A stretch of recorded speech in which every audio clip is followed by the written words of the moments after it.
Hello guys, welcome back to my YouTube channel. तो guys अभी आपका भाई आ चुका है रेलवे पर और आप देख सकते हैं ये रेलवे लाइन पर हम लगभग 5 साल के बाद आए हैं। ये है मेरे घर के नियरवा ही, बट हम बहुत 5-6 साल के बाद सुबह सुबह इधर आए हैं। थोड़ा खेत का काम था तो सोचे खेत का काम भी निपटा लेंगे और कुछ ब्लॉग भी शूट कर लेंगे।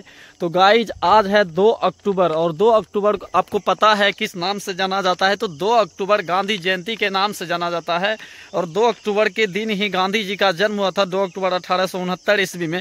तो गाइज गांधीवादी जो विचारधाराएं हैं वो विचारधाराएं एक ऐसे अस्त्र और शस्त्र के रूप में काम करते हैं जिनसे कि हम बड़े से बड़े मुसीबत को आसानी से उनका समाधान निकाल सकते हैं। तो चलिए आज के ब्लॉग में हम सिर्फ गांधी जी के बारे में ही टिप्पणी करेंगे।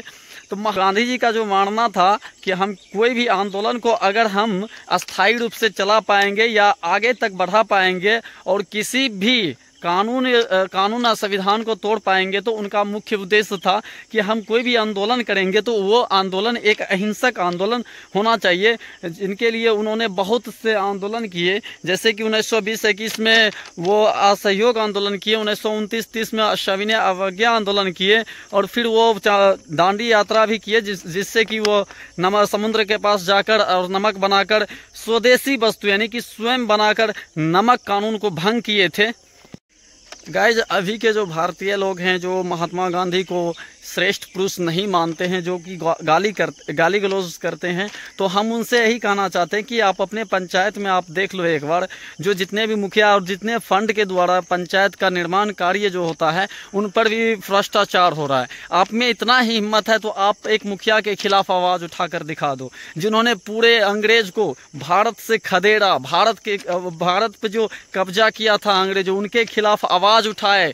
जिस समय अंग्रेज पूरा क्रूर थे, उनके नियम कानून के खिलाफ आवाज उठाए और उनके बारे में आप लोग ऐसा टिप्पणी करते हैं। तो आप में हिम्मत है तो सिर्फ आप अपने गांव में या पंचायत में एक मुखिया के खिलाफ आवाज उठाकर दिखा दो, तब हम आपको मानेंगे कि आप एक सच्चा क्रांति योद्धा हैं।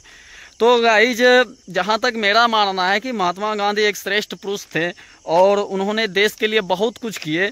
अलग बात है कि और उनका एक विचारधारा था कि हम लोग हिंदू हो या मुस्लिम हो या कोई भी शेड्यूल का व्यक्ति हो, उनमें एक एकता की भावना आए, एक राष्ट्रवाद आए, ना कि नफरत फैले। आधुनिक भारत में अभी का जो अंग्रेज हैं, यानी कि कहने का मतलब अभी जो अंग्रेज रूपी चेहरा धारण किए हुए हैं, वो धर्म के आधार पर, जाति के आधार पर और नाना प्रकार के आधार पर हम भारतीयों को आपस में लड़ाने का काम कर रहे हैं। बट वो गांधी जी जो थे उनका ये कोई शेड्यूल नहीं था। उन्होंने तो एकता की भावना लाने के लिए बहुत ही आंदोलन किए और अगर उनसे 10% मिलती जुलती सोच लेकर अगर हम इस भारतीय में एक छोटा सा आंदोलन करें या कुछ भी करें, तो हमें अभी भी लगता है कि हमारा देश एक अच्छे राहों पर निकल जाएगी और इसमें हिंदू मुस्लिम किसी भी प्रकार का कोई भेदभाव नहीं रहेगा। क्योंकि दोस्तों जहाँ तक है उनका तो एक टारगेट होता है कि इनको इनसे लड़ा दो, इनको इनसे लड़ा दो। उनका तो वोट मिलना चाहिए,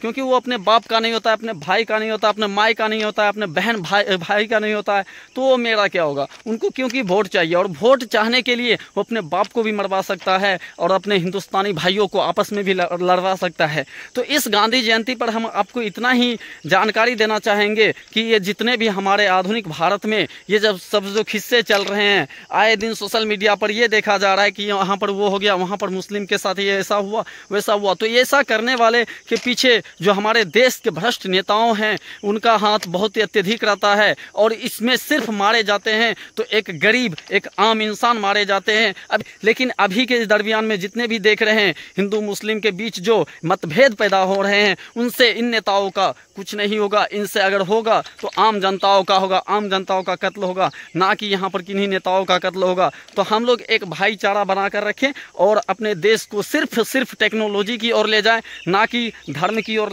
ले जाएं। यहाँ पर ना ही हिंदू और ना ही मुस्लिम, ये भावनाएं जब आपके अंदर से निकल जाएगी तभी हमारा देश ग्रो कर पाएगा, हमारा देश आगे बढ़ पाएगा। अगर हमको लड़ना है तो हम भ्रष्टाचार से लड़ेंगे, अगर हमको लड़ना है तो भ्रष्ट नेताओं से लड़ेंगे, अगर हमको लड़ना है तो भुखमरी से लड़ेंगे, गरीबी से लड़ेंगे। लेकिन यहाँ पर यहाँ पर हिंदू और मुस्लिम जाति के आधार पर इसको उस जाति से उसको इस जाति से आपस में लड़वा दिया जाता है, जिससे कि एक दुख की बात है कि हमारा भारत देश इतना सुंदर देश, इतना प्यारा देश, जो कि इनका इतिहास बहुत पुराना है और हमारे भारत देश से ही जितने भी विश्व का व्यक्ति है उनको यहाँ से ही संस्कार मिला है, संस्कृति मिला है। और आज की आधुनिक भारत हमारा इस गति में गति कर रहा है, ये बहुत ही सोचनीय वाली बात है। तो हमारे भारत के युवाओं से निवेदन है कि आप लोग एक पढ़े लिखे इंसान बनिए, एक समझदार बनिए, अपने देश को टेक्नोलॉजी की ओर ले जाइए।